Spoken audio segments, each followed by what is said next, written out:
Some things are just meant to go together. Fish and chips, burger and fries, Beavis and Butthead. But ever since the release of the movie Predator by Fox in 1987, fans were screaming out for a crossover between Predator and Aliens. Dark Horse were the first to realise the potential for the crossover, and they released a series of graphic novels based on the franchises.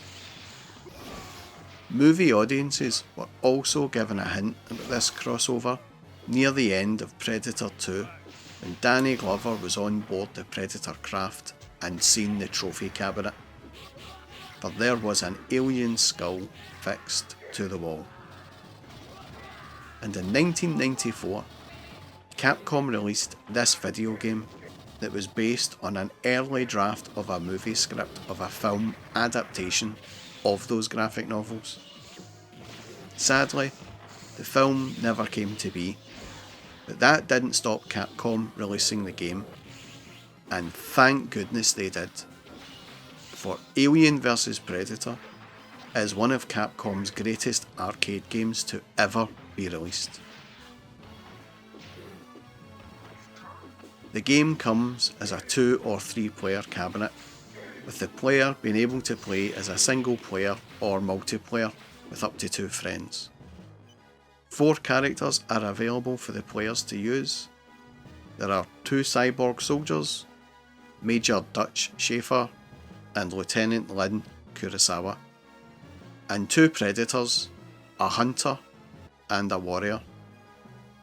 3 of the 4 characters are equipped with a melee weapon, a katana for Lin, a bladed naginata staff for the hunter, and an extendable retractable spear staff for the warrior. Dutch has no such weapon, but can hit enemies with his cybernetic arm. In addition, he can hold and swing any melee weapon dropped by another character, instead of throwing it as the other playable characters do. Each character is also equipped with a projectile weapon for ranged attacks. Lin uses a rapid-firing handgun, Dutch has a smart gun in his cybernetic arm, and the Predators both use shoulder-mounted energy weapons. Ammunition is represented by a meter near the bottom of the screen. When the meter is depleted, the character is unable to fire until it refills.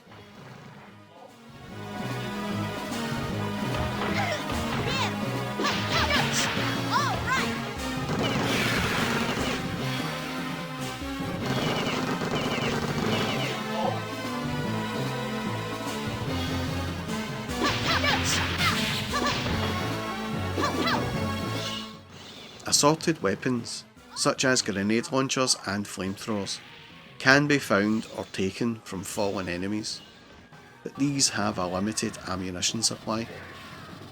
The player can also find jewels for bonus points, or food and medicine to restore lost health, as is the way in Capcom fighting games.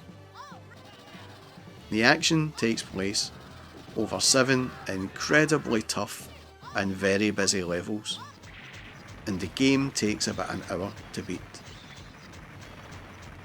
By this time in the 90s, arcade technology had improved massively, and while 3D games such as Virtua Fighter, Tekken, Ridge Racer and Daytona USA started to attract gamers, Capcom were still delivering great 2D games like this, and punters were still wanting to play them. And I should know, because I was one of them. The other great thing about this technological advance was that now this type of game would have about a dozen enemies on screen at the one time, and they were usually all well animated and well detailed. And this is one of the first things that grabs your attention on Alien vs Predator. The sprites are not as large as those seen in, say, Final Fight, but they were still big, and the animation, especially on the Predators, is outstanding. The hunter looks just fantastic when sweeping up with his naginata. There is a lot of attention to detail on all the sprites. The Lin Kurosawa sprite looks amazing when performing her attack combo. Quality of the animation is exceptional, and her huge long ponytail just swings about all over the place when fighting. The Dutch sprite does move a little choppy, but I think this is how he is meant to move. But to be fair, it is still better than a lot of other games that were out around this time. All of the aliens and enemy soldiers are again well animated and very well detailed, and you never get tired of beating them up. I definitely did not notice any beat 'em up fatigue when playing this game.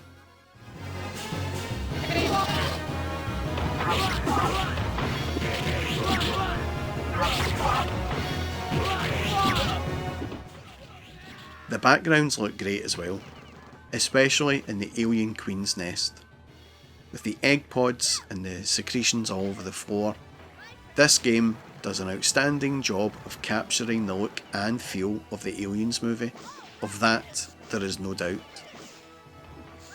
The sound is top notch, the tunes are excellent, and the opening level tune is repeated a few times, but it just captures a pace of the action superbly that you don't mind hearing it over and over again.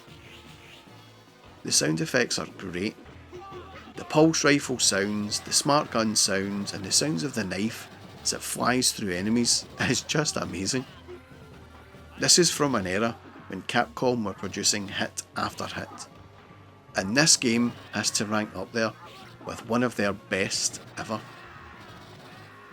The gameplay is so addictive. The combination of outstanding visuals, eargasmic sound effects, heart-pumping tunes, they all just egg the player on, and there is nothing more satisfying than lining up loads of aliens in a row and letting rip into them. Honestly, I never get bored of doing that. The game is very challenging as well. The first few levels are well paced and do not present too much of a challenge, but the later levels get really tough. With the player constantly being swamped by enemies, it certainly keeps you on your toes. The level bosses are hard to beat as well. For a start off, they have this sodding great big life bar to take care of, but the majority of them are supported by alien hunters or stalkers. There is one level boss I think needs a particular mention. There is a level where you fight a boss on a lift who moves around, leaving shadows in his wake, and throws explosives all over the place. And no, it's not Relento, but it is Relento's Predator cousin, Mad Predator. There really are not enough superlatives I can heap upon this game. From the first time I played it in Booth's Enterprise in the summer of 1994, I knew this was a game I wanted to appear on home formats. But alas, it never got a home release. A home port for anything, and so this meant making regular trips to the arcades to give it a go. Which was not really a problem for me anymore, since I had left school and started to work for the man. I would play this at least once a week whenever I went into Glasgow at the weekends. All my mates agreed it was a great game, but we could never play it as a 3-player game, as it was only the 2-player cabinet at Booth's. By the winter of 1994, it had been removed from Booth's, and it was a game I didn't get the chance to play again for several years. And when I got my jammer adapter, it was one of the first games I considered purchasing, but it was just nowhere to be found, and so I had to wait until I got a hold of it on MAME. And in that time, my appreciation for this gem had not diminished. In fact, even almost 30 years later, this is still one of my all-time favourite games. And it is certainly a game I come back and play quite often on MAME. and I encourage you to do the same. And that was my look back at Alien vs Predator from Capcom. If you like this video, then please do give me a sub and a thumbs up, or maybe even a comment or two below about your memories of Alien vs Predator in the arcades. And that's all from me, folks. Thanks for watching.